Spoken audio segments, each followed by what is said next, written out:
Hello বন্ধুরা, আমার নতুন একটি ভিডিওতে আপনাদের সবাইকে অনেক অনেক স্বাগত। আজকের লাঞ্চের মেনুতে করব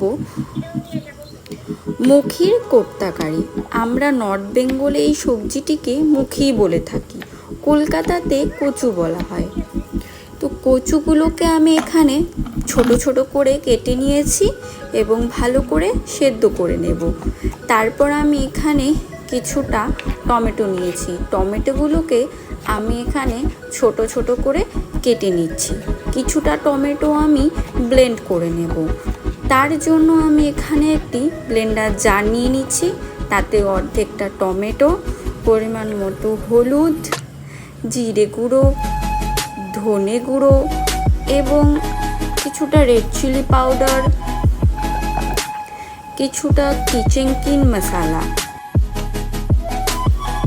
এখানে মুখিগুলো সেদ্ধ হয়ে গেছে। মুখিগুলোকে আমি একটা কাঁটা চামচের দ্বারা অল্প অল্প করে ম্যাশ করে নিচ্ছি।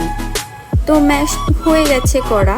তো আমি এবার এটাতে কিছুটা ময়দা দিয়ে দিলাম। তারপরে দিয়ে দেব পরিমাণ মতো হলুদ, পরিমাণ মতো জিরে গুঁড়ো, ধনে গুঁড়ো এবং কিছুটা কাশ্মীরি রেড চিলি পাউডার। এবার এটাকে ভালো করে আমি মেখে নিচ্ছি। মেখে নিয়ে একটি ডো বানিয়ে নিলাম। এবার এটাকে আমি গোল গোল করে কোপ্তা বানিয়ে নিচ্ছি। এবার এক এক করে আমি প্রত্যেকটা কোপ্তা তৈরি করে নেব। তো ব্যাস, এখানে তো কোপ্তাগুলো প্রায় তৈরি হয়ে গেল। এবার কোপ্তাগুলোকে ভাজার পালা। এবার আমি ভাজবো। তো এখানে একটি ছোট প্যান বসিয়ে নিলাম, তাতে পরিমাণ মতো তেল নিয়ে নিচ্ছি। তেল গরম হয়ে গেলে তাতে আমি এক এক করে কোপ্তাগুলো দিয়ে দেব।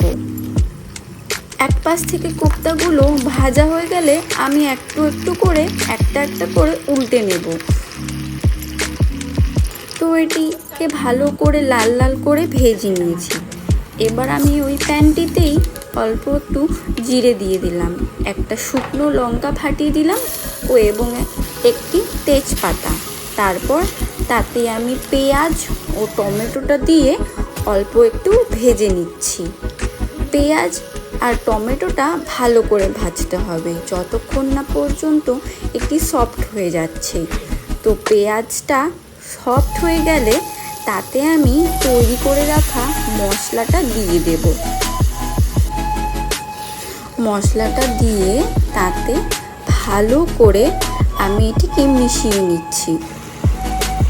মশলাটিতে তেল ছেড়ে এলে তাতে আমি কিছুটা পরিমাণে জল দিয়ে দেব, যাতে মশলাটা পুড়ে না যায়। পরিমাণ মতো একটু লবণ দিয়ে দিচ্ছি।